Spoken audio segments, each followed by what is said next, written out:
A key idea that we need to know is the definition of a derivative. So we have this, whether or not it's a general definition of a derivative or the derivative at a point. So let's review a little bit the derivative at a point and what you might see. So you have limit as h goes to 0 of f of a plus h minus f of a over h. Or we could say limit as x goes to a of f of x plus, or f of x minus f of a over x minus a. Both of those are the derivative evaluated at a. We want to be able to recognize when we see those things, and that's what we're going to try to work on right now. Let's take a look at 1. We have limit as h goes to 0 of this quantity 5 plus h quantity to the fourth minus 5 to the fourth all over h. What do you notice about this? It should stand out in your mind saying, hey, this is a limit as h goes to 0 and we're dividing by h. That looks a lot like this one. So what you want to think is there a definition of a derivative going on here? Well, let's take a look. We have something raised to the fourth, something raised to the fourth. A, it appears to be as 5. Here we'd have 5 plus h. Yes, this is indeed the definition of a derivative.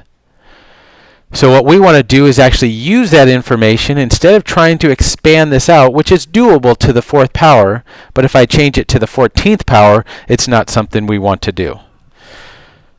So what would we write? We would say this is y equals, what is our function? We have this something's being raised to the fourth power, so it's x to the fourth. Find y prime evaluated at the a value, or 5. For us, I want you to write this down. So instead of doing all that work, we're going to translate it into the derivative. Now we find y prime, that's just 4x cubed. And we evaluate that at 5. So we'll say 4 times 5 cubed. 5 cubed is 125 times 4, and we'll get 500. Now, this is something that's doable. We can find it. 125 times 4 is not terribly hard. What if that problem really did say to the 14th power, and so we had y equals x to the 14th, so we had 14 times x to the 13th. I don't want you to try to multiply out 5 to the 13th. You would just write 4 times 5 to the 13th power. What this kind of problem is really trying to see is, do you see the definition of a derivative here? Let's take a look at the next one. We see that we have a limit as h goes to 0, and we have h again. Again, we think, is this a definition of a derivative? Well, I see this cosine of pi over 3 plus h, but over here I just have 1/2. Is it really the definition of derivative, or is it just something else? It's possible it's something else. Let's compare that. Based on this form, the a value is pi over 3, and this would say find f evaluated at pi over 3. Our function that we're using is cosine. So the second one, if it's a definition of a derivative, would be cosine of pi over 3. What is the cosine of pi over 3? It's 1/2. So yes, indeed, it is the definition of a derivative. So we have this is y equals cosine of x. Find y prime evaluated at pi over 3. Y prime is negative sine of x. Evaluate that at pi over 3. So y prime of pi over 3 is negative sine of pi over 3.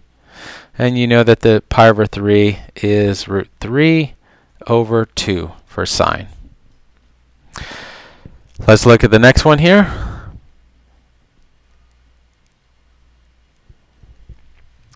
This one's a little bit different. Both 3 and 4 are a little different here. Let me just push it up a little more. This time we only have one term here. But I have limit as h goes to 0 and h on the bottom, so that I should be thinking again, is this a definition of a derivative? Well, what is this second piece in order that this will work? This would have to be minus 0.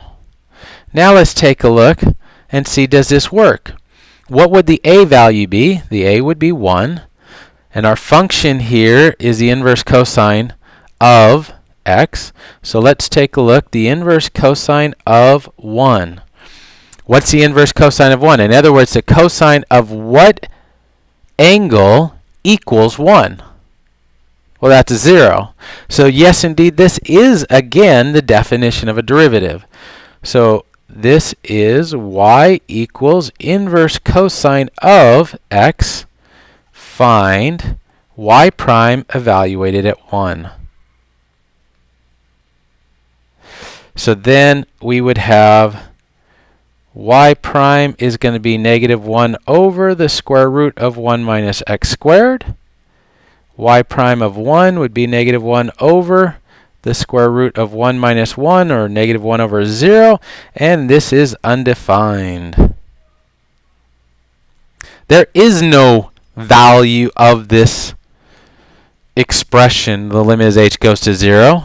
And when we looked at this, when we've done it in class, we'd look and say, what's happening to that tangent line? It's going vertical.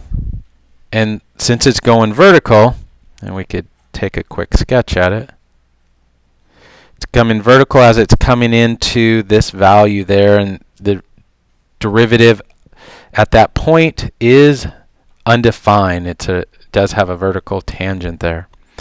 Now let's take a look at number 4. Number 4 is even another step harder. We look at this, we see limit as h goes to 0, and we have h on the bottom, so we're thinking definition of a derivative, but this thing says plus. How is that possible? Plus 2. Well, our function would have to be log base 5. And our a value would be 1 over 25. So we'd be looking at log base 5 of 1 over 25. But that's the same thing as log base 5 of 5 to the negative 2, and that equals negative 2.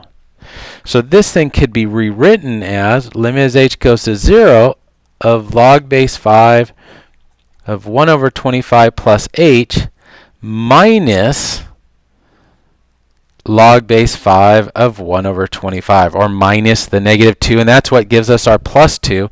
All of that's over h, so this is y equals log base 5 of x.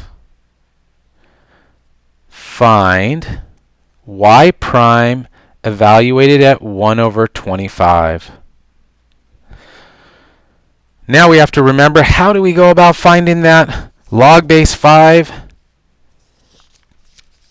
You could remember it. You could look in your notes because we've done it.